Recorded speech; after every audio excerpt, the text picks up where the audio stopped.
हरे कृष्णा। यह जीवन अत्यंत छोटा है, नहीं जानते अब कितने श्वास है इस शरीर में बचे हुए हैं। लेकिन हम भाग्यशाली इसलिए भी हैं क्योंकि हम एकादशी जैसे व्रत का पालन करते हैं। एकादशी के विषय में हमारे शास्त्र कहते हैं, संसार सर्प दृष्टा नाम नरा, नाम पाप कर्म नाम। एकादशी उपवास नासंग एवं सुखम भवे, अर्थात संसार रूपी सर्प दृष्ट पापी मनुष्य समूह जब एकादशी के उपवास का पालन करते हैं तो वे तुरंत सुखी हो जाते हैं। इस मनुष्य जीवन और आने वाले आध्यात्मिक गतवय दोनों के लिए ही यह एकादशी का व्रत अत्यंत फलदायी है।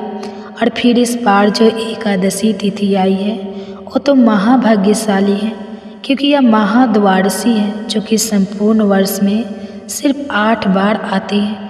इसका नाम है विजया महाद्वार। हमारे शास्त्र कहते हैं जब भी ऐसी महाद्वार तिथि आए तो व्यक्ति को एकादशी व्रत का पालन द्वादशी के दिन करना चाहिए, और ऐसा करने से उसे एकादशी और द्वादशी दोनों का ही पुण्य फल अपने आप प्राप्त हो जाता है।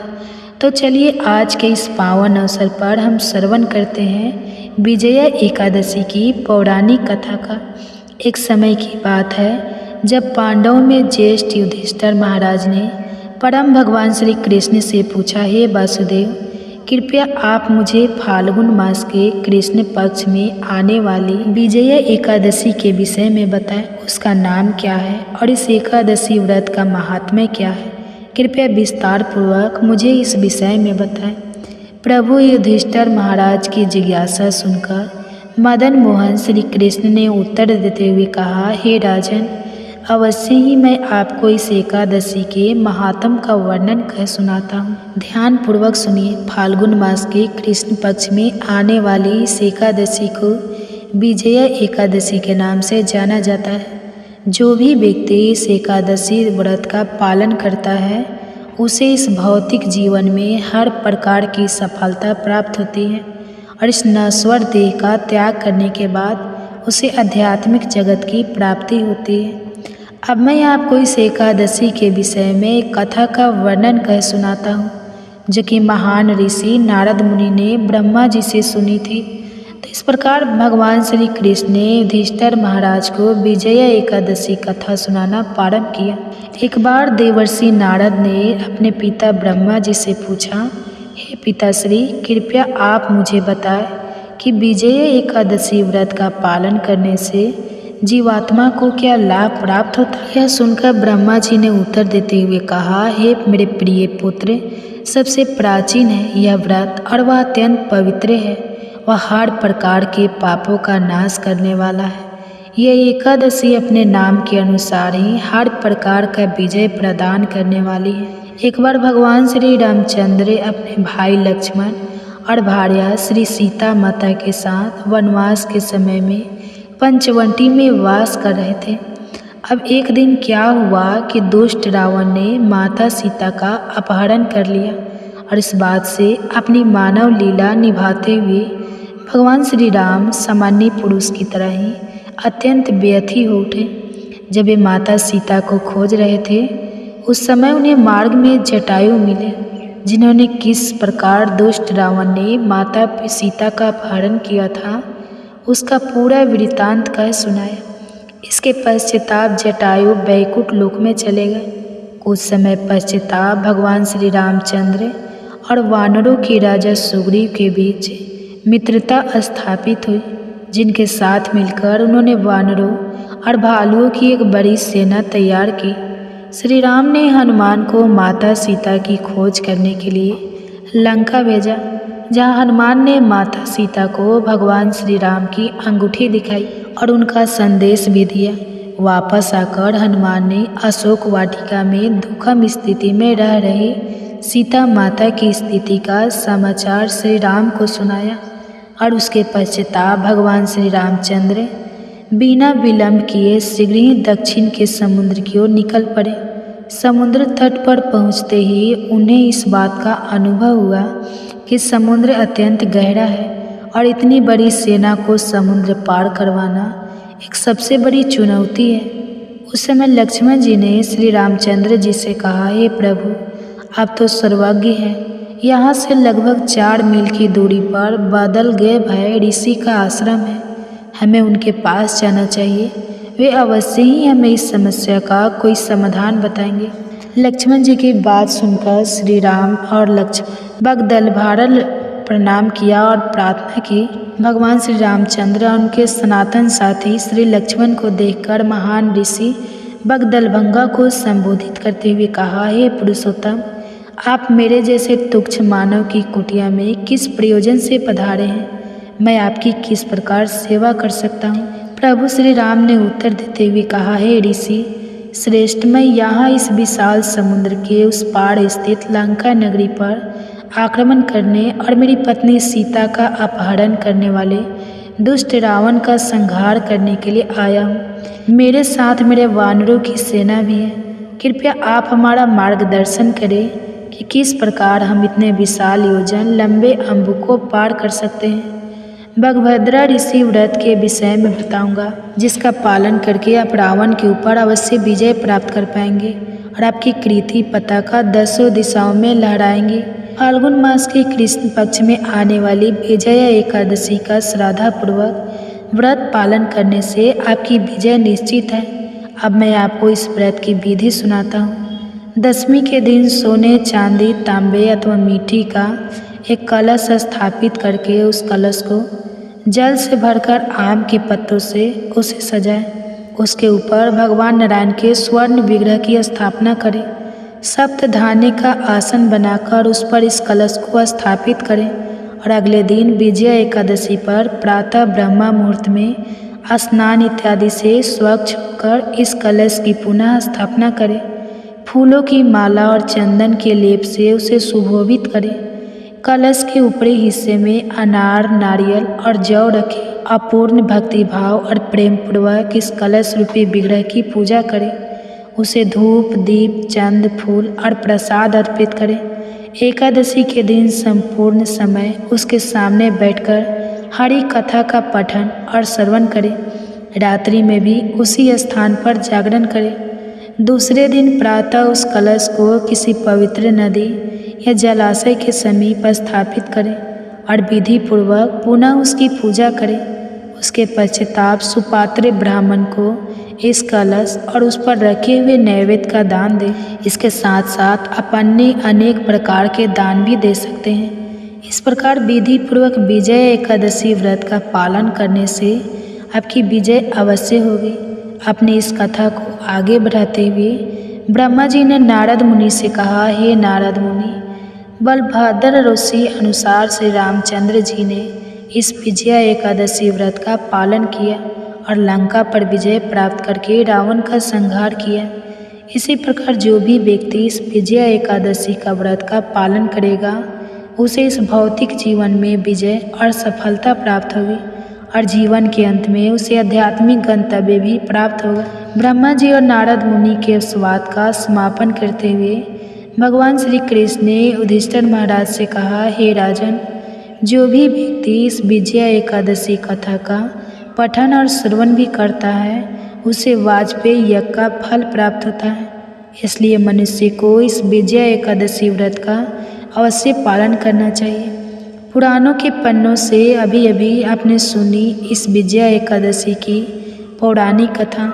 हम जानते हैं कि हमारे द्वारा सुनाई जा रही एकादशी कथा को सुनना आपको अच्छा लगता है और इसके लिए आप प्रत्येक एकादशी पर आपके अपने इस चैनल पर अवश्य आते हैं। और हम यह भी जानते हैं कि आप हमारे बताए गए एकादशी के दिशा निर्देशों का भी यथारूप पालन करने का प्रयास करते हैं। लेकिन शायद आपको यह बात नहीं पता होगा कि प्रत्येक एकादशी पर आप हमारे द्वारा जो इस कथा का श्रवण कर रहे हैं, उसके कारण आपको कुछ विशेष लाभ अवश्य प्राप्त हो सकता है आपको अभी दिखाई ना दे रहे हो। अब आप सोच रहे होंगे कि ऐसा क्या विषय है हमारी कथा में। तो विशेष यह है कि हम जो कथा आपको सुनाते हैं और जो दिशा निर्देशों के बारे में बताते हैं, वे सीधे हमारे शास्त्रों से यथा रूप से लेकर आते हैं। और उसके लिए आपने देखा होगा कि कई बार हम अनेक शास्त्रों के श्लोकों के संदर्भ भी आपके समक्ष प्रस्तुत करते हैं इसलिए यह कथाएँ विशेष है और ये सिर्फ भागवत कृपा और आप सबके सहयोग के माध्यम से ही हम कर पा रहे हैं। तो ये थी विजया एकादशी व्रत की कथा। आपको कैसी लगी कमेंट्स करके ज़रूर बताएं। पुण्य प्रदायक देवी सुहानी विजया एकादशी कल्याणी, हर संकटों को दूर भती सत्य पथ की राह दिखाती।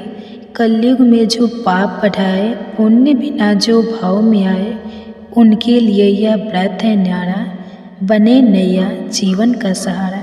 हरे कृष्णा। आप सभी को विजय एकादशी की हार्दिक शुभकामनाएं। फाल्गुन मास के कृष्ण पक्ष में पड़ने वाली एकादशी का नाम है विजया एकादशी और यह एकादशी व्रत अपने नाम के अनुरूप ही संपूर्ण फलों को प्रदान करने वाला और सभी कार्यों में सफलता प्रदान करने वाला अत्यंत पवित्र व्रत है।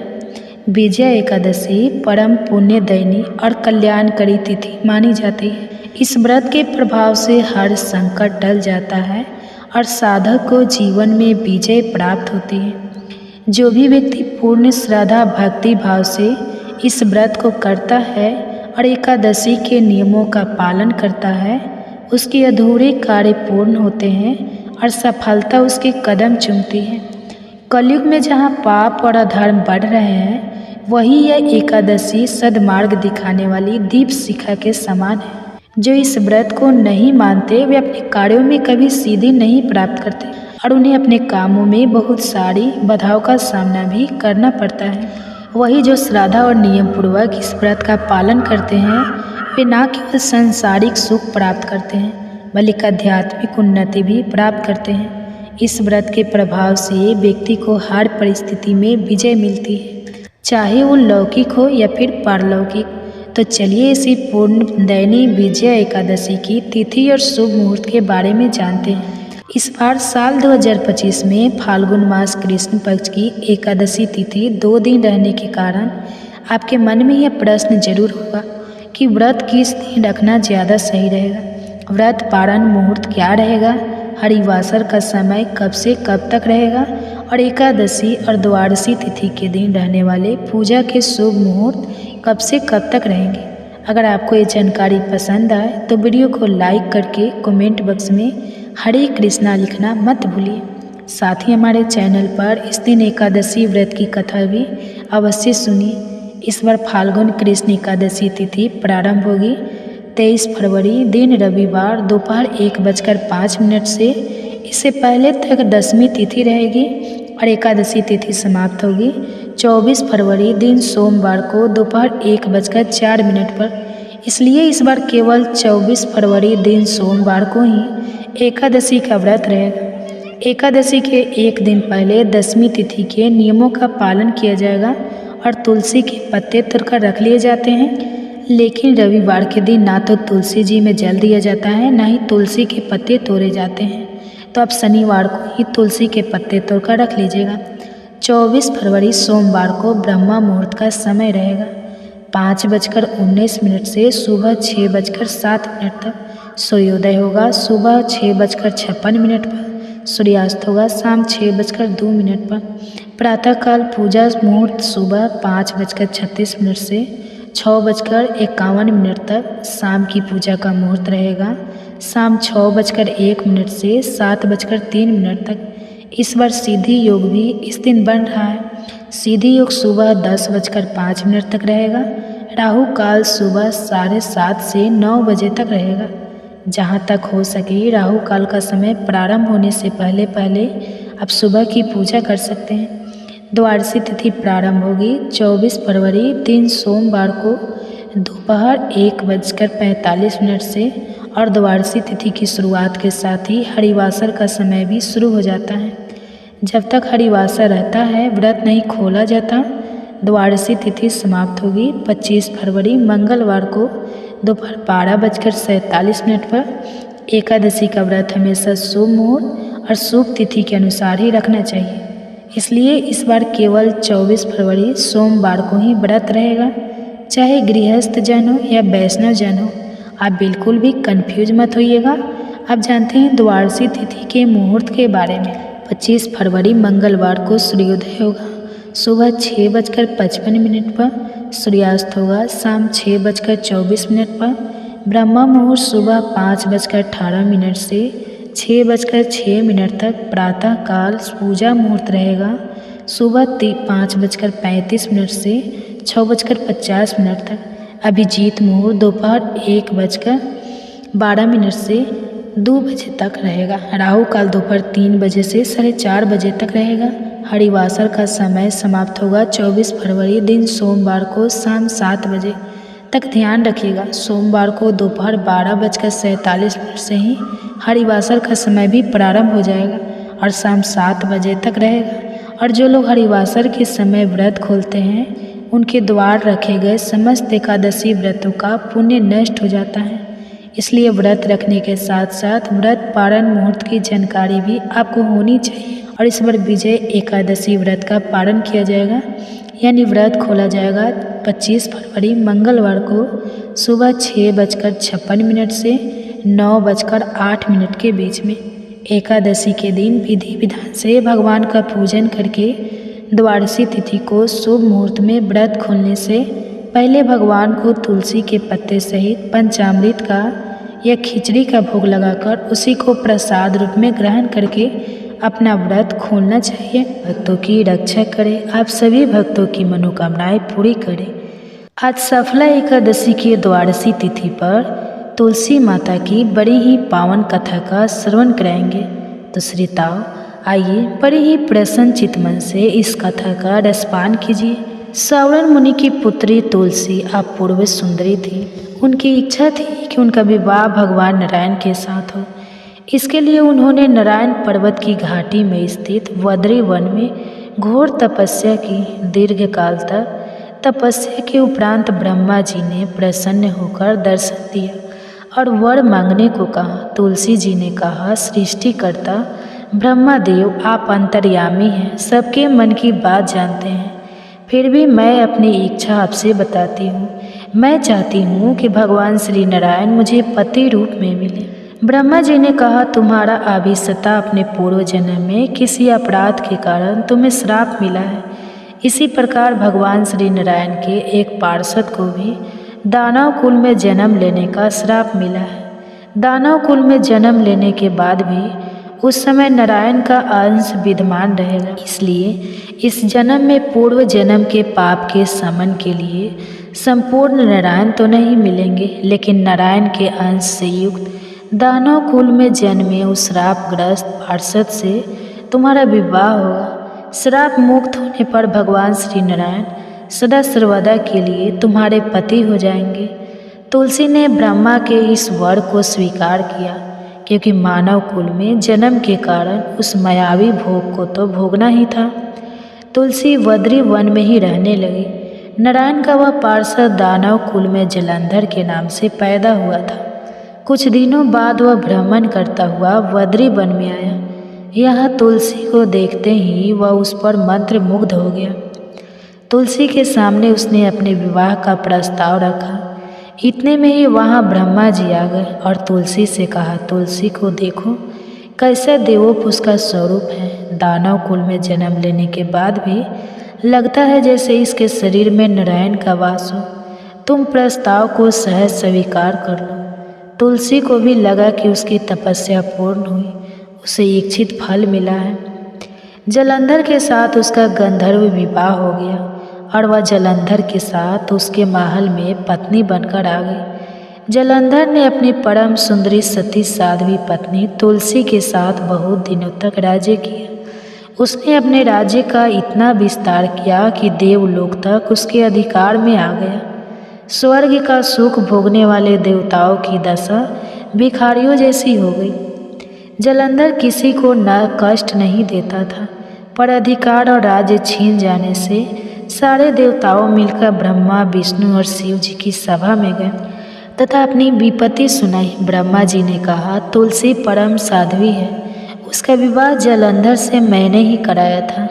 जलंधर को तब तक नहीं हराया या मारा जा सकता है जब तक तुलसी को ना छल किया जाए। विष्णु जी ने कहा, जलंधर पूर्व जन्म में मेरा पार्षद था। श्राप के कारण उसे दैत्य कुल में जन्म लेना पड़ा। इस जन्म में मैं भी मेरा अंश उसमें व्याप्त है। साथ ही तुलसी के पतिव्रत धर्म से वह अजय है।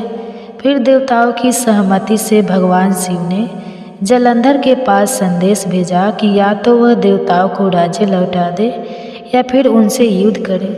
जलंधर शंकर के पास पहुंचा। उसने कहा, देवाधिदेव, आपके लिए देवताओं का पक्ष लेना उचित नहीं है। राज्य बढ़ाना हर राजा का कर्तव्य है। मैं किसी को दुखी नहीं कर रहा हूँ। देवताओं से कहिए कि वे मेरी प्रजा बनकर रहें। मैंने आपका कोई भी अपमान नहीं किया है। हमारा आपका युद्ध शोभा नहीं देता है। अगर आप हार गए तो बड़ी लज्जा की बात होगी। मैं हार गया तो आपकी कीर्ति बहुत अधिक नहीं बढ़ेगी। भगवान शंकर फिर हंसने लगे। वे तो सब रहस्य समझते थे। तुलसी और जलंधर के पूर्व जन्म के श्राप की अवधि लगभग पूरी हो चुकी थी। फिर शंकर जी बोले, इसमें कीर्ति और लज्जा की बात नहीं है। तुम देवों के राज्य लौटाकर उन्हें उनके पद पर प्रतिष्ठित होने दो। युद्ध से बचने का यही एक उपाय है। जलंधर ने कहा, मैंने युद्ध के बल से देवलोक जीता है। कोई उसे युद्ध के द्वारा ही वापस ले सकता है। यह मेरा अंतिम उत्तर है। अब मैं जा रहा हूँ। ऐसा कहकर जलंधर चला गया। उसने अपनी पत्नी तुलसी को सारी बातें बताई और कहा, कर्म भोग सब काल सूत्र में बंधा है। जीवन में हर्ष, शोक, भय, दुख, सुख, मंगल, अमंगल काल के अधीन है। हम तो केवल निमित्त हैं। संभव है भगवान शिव देवों का पक्ष लेकर मुझसे युद्ध करे। तुम चिंता मत करना। तुम्हारा सती तेज मेरी रक्षा करेगा। दूसरे दिन भगवान शंकर के नेतृत्व में देवताओं ने युद्ध छेड़ दिया। जलंधर ने भीषण बाणों की वर्षा कर उनका वेग रोका। उसके प्रहार से देवता डगमगाने लगे। उसने दानवी शक्ति का प्रयोग कर मायावी युद्ध आरंभ किया। युद्ध स्थल पर वह किसी की भी दिखाई नहीं देता था, पर उसके अस्त्र शस्त्र प्रहार कर देवों को घायल कर रहे थे। देवगण अपने अस्त्र चलाए तो किस पर चलाए, क्योंकि कोई शत्रु सामने था ही नहीं। कई दिनों तक इस तरह भयंकर युद्ध चला। जलंधर पराजित नहीं हुआ। तब शिव जी ने विष्णु जी से कहा, विष्णु, कुछ तो उपाय करो, अन्यथा मेरा तो सारा यश मिट्टी में मिल जाएगा। विष्णु जी ने सोचा, बल से तो जलंधर को हराया नहीं जा सकता, इसलिए छल का सहारा लेना ही पड़ेगा। उन्होंने तुरंत अपना स्वरूप जलंधर जैसा बनाया और अस्त्र शस्त्र से सुसज्जित होकर तुलसी जी के पास पहुँच गए। बोले, प्रिय, मैं युद्ध जीत गया। सारे देवता भगवान शंकर समेत हार गए। इस खुशी में आओ मैं तुम्हें अपने अंग से लगा लूं। पति को प्रत्यक्ष खड़ा देख तथा विजय का समाचार सुन वह दौड़कर मायावी जलंधर के गले से लिपट गई। इस प्रकार पति पत्नी दोनों ने आलिंगन कर खूब खुशी मनाई।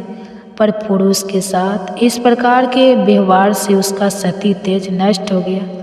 उसका सारा तेज जो जलंधर की कवच के रूप में रक्षा कर रहा था, कवच नष्ट हो गया। जलंधर शक्तिहीन हो गया।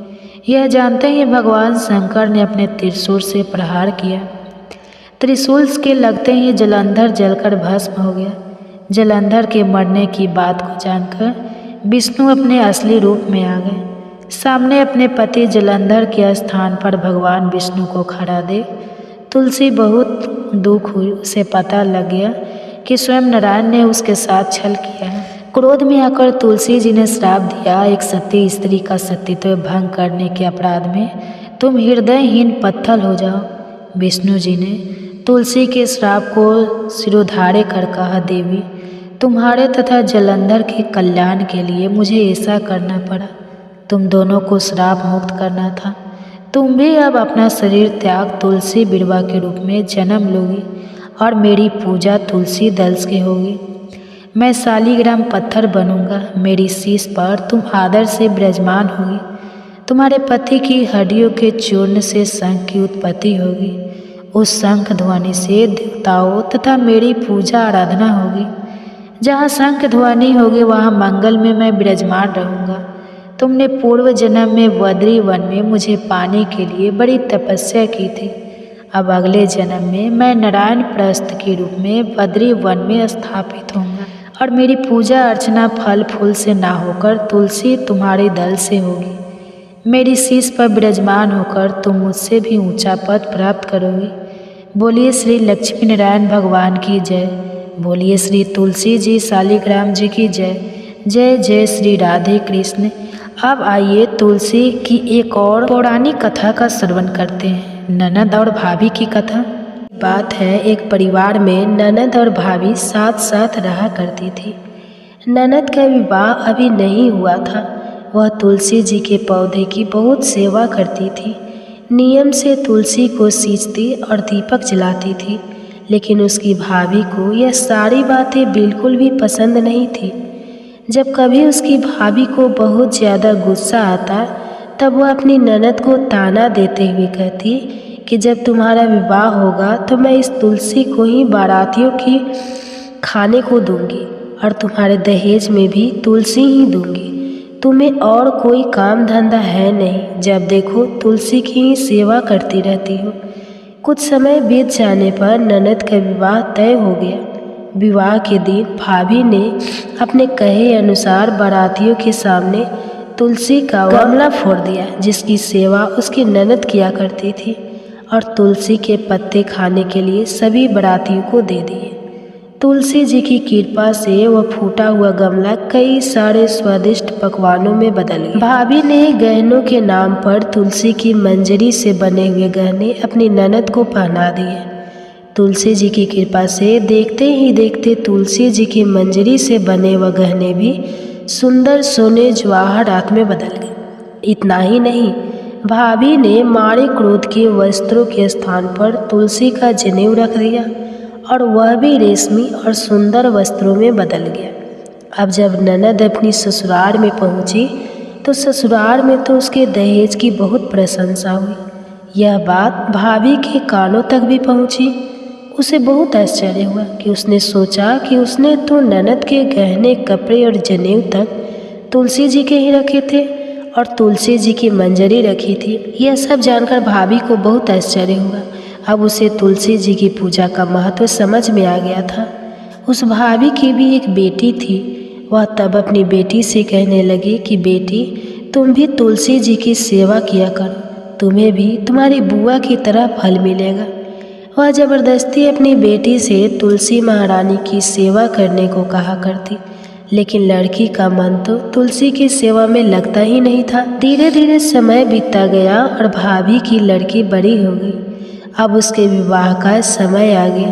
तब भाभी सोचने लगी कि जैसा व्यवहार मैंने अपनी ननद के साथ किया था, वैसा ही व्यवहार अब मैं अपनी बेटी के साथ भी करूँगी, तो यह भी गहनों से लद जाएगी और बारातियों को भी खाने में तरह तरह के पकवान मिलेंगे। भाभी मन ही मन सोचने लगी कि ससुराल में भी मेरी बेटी को बहुत मान सम्मान मिलेगा। यही सोचकर भाभी बारातियों के सामने तुलसी का गमला फोड़ देती है, लेकिन इस बार गमले की मिट्टी मिट्टी ही रहती है। मंजरी और पत्ते भी अपने ही रूप में रहते हैं। जनेऊ भी अपना रूप नहीं बदला। जब भाभी ने सभी बारातियों को खाने में तुलसी के पत्ते दिए तो ये देखकर सभी लोग और बारात भी भाभी की बुराई करने लगे। भाभी ने लालच में आकर अपनी बेटी के दहेज में भी तुलसी के पत्ते और मंजरी आदि रख दिए थे। जब बेटी अपने ससुराल पहुंची तो वहां पर भी उसकी बुराई ही हुई। भाभी गुस्से के कारण कभी भी अपनी ननद को नहीं बुलाती थी।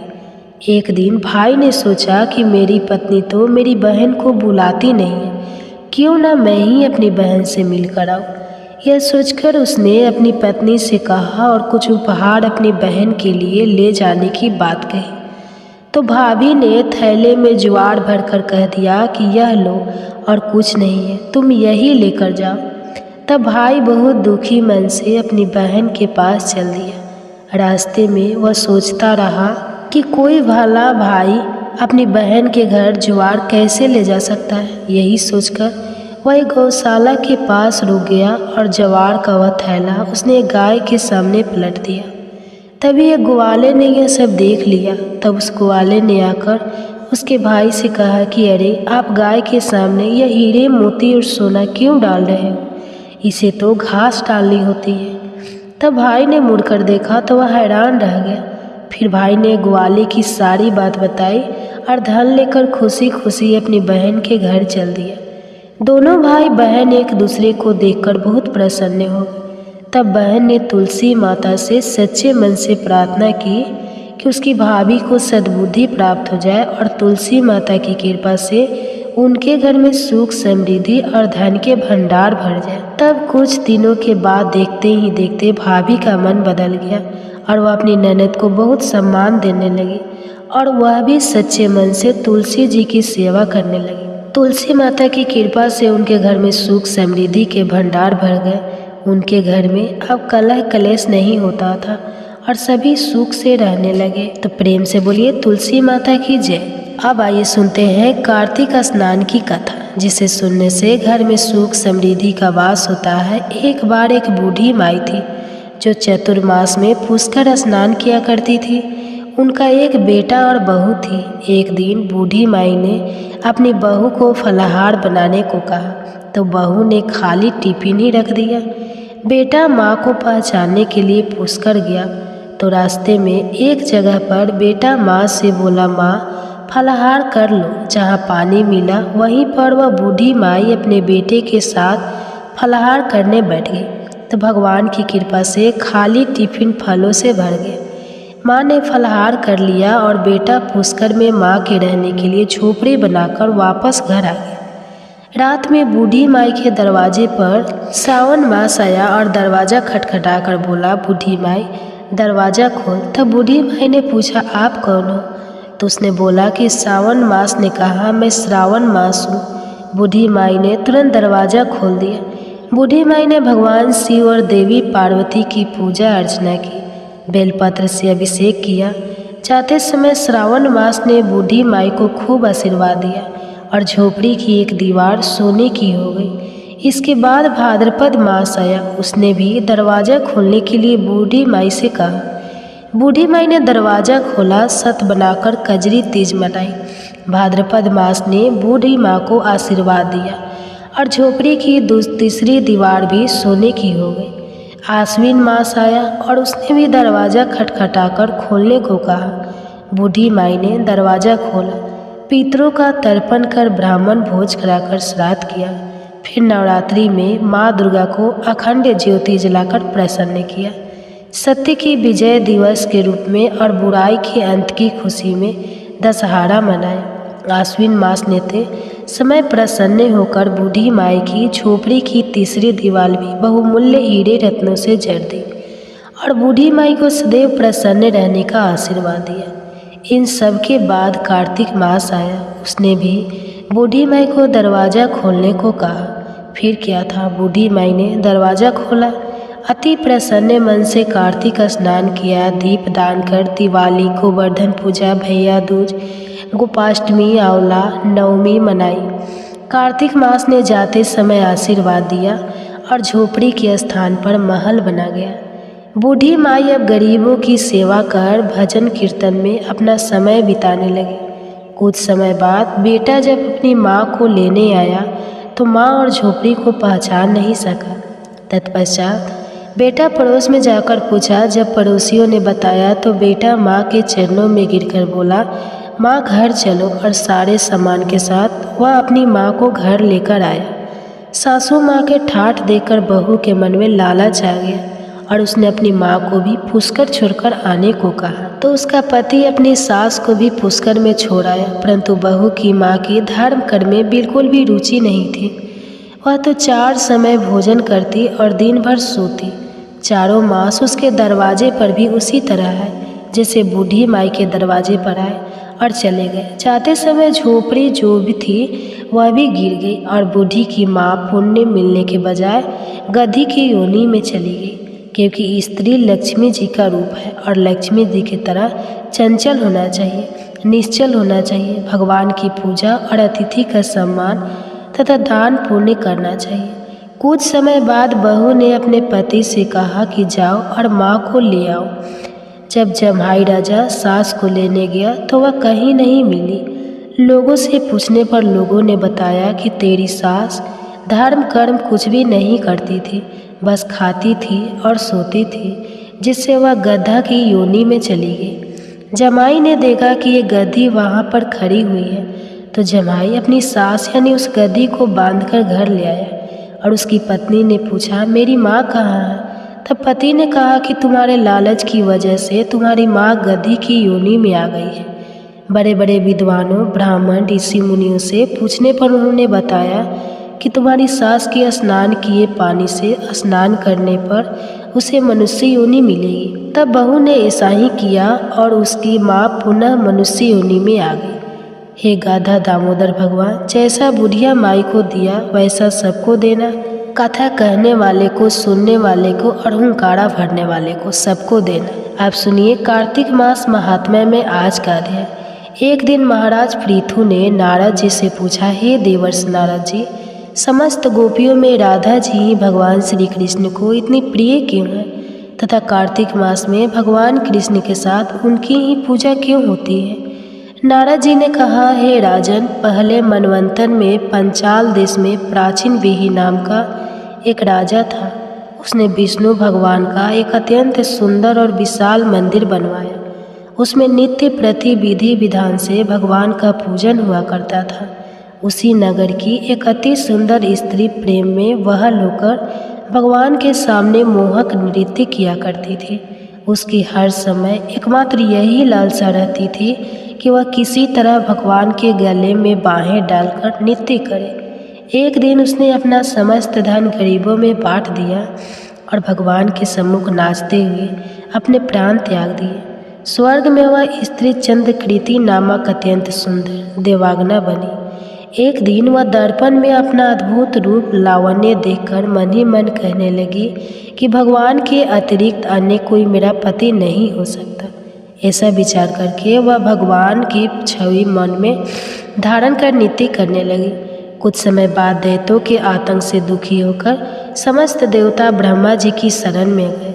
तब ब्रह्मा जी ने भगवान विष्णु के कृष्णा अवतार लेने का संपूर्ण वृत्तांत देवताओं को सुनाया और साथ ही उनको आज्ञा दी कि देवता ग्वाल बाल एवं देवांग नाय गोपियों के रूप में जन्म लेकर भगवान की सेवा करें। देवांगना चंद्रकृति ब्रह्मा जी से प्रार्थना करती हुई बोली, हे पितामह भगवान, स्वयं मेरे साथ नाचे, मेरा पूर्व जन्म का यह मनोरथ पूर्ण करने की कृपा कीजिए। तब ब्रह्मा जी ने वरदान देते हुए कहा, तुम नंदग्राम में वृषभान गोप के यहाँ राधा नाम से जन्म लेकर समस्त ब्रज गोपिका से अधिक भगवान को प्रिय होगी। उस समय भगवान तुम्हें अपने प्राणों से भी अधिक प्रिय समझेंगे तथा रास उत्सव में तुम उनके साथ नृत्य करोगे। इस प्रकार तुम्हारा मनोरथ पूर्ण होगा। ब्रह्मा जी के वरदान को पूर्ण करने के लिए श्री कृष्णा अवतार में भगवान ने राधा जी के साथ रास उत्सव में नृत्य किया और उन्हें अपने प्राणों से भी अधिक प्रिय माना। तो बोलो श्री राधा रानी की जय। महाराज प्रभु ने नारद जी से पूछा है, देवर्षियाम, पंचक काल में दीपदान का क्या महत्व और विधान है, कृपा करके मुझे बतलाइए। तब नारद जी ने कहा, हे राजन, कार्तिक मास के कृष्ण पक्ष की त्रयोदशी से शुक्ल पक्ष की द्वितीया तक के 5 दिन यम पंचक कहलाते हैं। इन दिनों में धनतेरस की रात्रि को यमराज के निमित्त दीपक जलाने से यमराज प्रसन्न होते हैं और अकाल मृत्यु आदि नहीं होती। इसके अगले दिन कार्तिक कृष्ण चतुर्दशी को नरक चतुर्दशी भी कहते हैं। इस दिन तिल का तेल, अपमार्ग तथा दुर्वा आदि लगाकर स्नान करना चाहिए। स्नान के बाद दक्षिण की ओर मुख करके अपस्वयं होकर जल में तिल मिलावे और 3 दिन अंजलि से यमक, धर्मराजा, मृत्युए, अंतकाय, कलाय, सर्वभूतका, आय धुए, दनाय, परमेश्वर, मृत्यु का, चिंता, चित्रगुप्ता है, इन नामों से यमराज को तर्पण करें। फिर स्वयंकाल ब्रह्मा, विष्णु, शिव तथा दुर्गा के मंदिरों में तथा वृक्ष, सभा, गौशाला, बगीचा, नदी, तालाब, कुआं, बावड़ी, गली, चौड़ा, खेत, सम्मान आदि में दीपक जलाते और रात्रि को श्री लक्ष्मी जी की पूजा करें। यदि शास्त्र में किसी भी मृत्यु हो गई हो तो उसके निमित्त भी चतुर्दशी को दीप दान करना चाहिए। इससे अक्षय पुण्य फल प्राप्त होता है। इसके बाद कन्या, ब्रह्मचारी तथा तपस्वी जी है कौर की अमावस्या अर्थात दीपावली के दिन भी स्नान आदि से निर्वृत्त होकर पितरों का पूजन और श्राद्ध करके ब्राह्मणों को भोजन करावे। फिर स्वयंकाल घर तुलसी के समीप, देवस्थान, शमशान, नदी, पर्वत, चौरस्ता तथा गौशाला में दीपक जलावे। तत्पश्चात लक्ष्मी जी की स्तुति करके उनको जगावे। जिस प्रकार पतिव्रता स्त्री अपने पति से पहले जागती है, उसी प्रकार लक्ष्मी जी भी भगवान से 12 दिन पहले जागती है। अमावस्या को दिन में बालक, वृद्ध तथा रोगियों को छोड़कर अन्य कोई भोजन ना करे। स्वयं काल लक्ष्मी जी का पूजन करने के बाद ही भोजन करे। घर को फूल माला आदि से संजोए। सारे घर में दीप माला करे। घर के सभी स्त्री पुरुष नवीन वस्त्र धारण करें और समस्त रात्रि लक्ष्मी जी के समक्ष नृत्य गीतादि करके हर्षोल्लास के व्यतीत करें। घर में समस्त रात्रि दीपक जलाना चाहिए। उस रात्रि को लक्ष्मी जी सब घरों में घूमती है और जो घर अधिक सुंदर तथा रमणीक होता है, उसमें दीर्घ काल तक निवास करती है। एक प्रहर रात्रि शेष रहने पर दरिद्री अर्थात घर का कूड़ा करकट, सूप या पुराने पंखे पड़कर बाहर फेंक देना चाहिए। ऐसा करने से वह घर धन धान्य से परिपूर्ण रहता है। दीपावली के अगले दिन गोवर्धन का गोवर्धन बनाकर बंधु बांधव सहित गोवर्धन पूजन करें तथा ब्राह्मण को भोजन करावे। स्वयं भी नवीन अन्न का भोजन करे। भगवान श्री कृष्ण ने इंद्र का मान मर्दन करके गोवर्धन पर्वत की पूजा इसी दिन की थी। स्वयं काल के समय गौ तथा वृषभ अर्थात बैल की पूजा करें तथा अपने परिवार के भरण पोषण और रक्षा के लिए उनसे प्रार्थना करें। इसी दिन स्वयं काल के समय बलि तथा उसकी पत्नी विद्यावती की मूर्ति बनाकर पूजन तथा दान आदि क्रियाएं करने से परिवार सुखी तथा समृद्ध रहता है। इसके आगे का वृतांत आप सभी आने वाले अध्याय में सुनिए। जय श्री कृष्णा, राधे राधे। अगर वीडियो पसंद आई तो हमारे चैनल को सब्सक्राइब करें। धन्यवाद।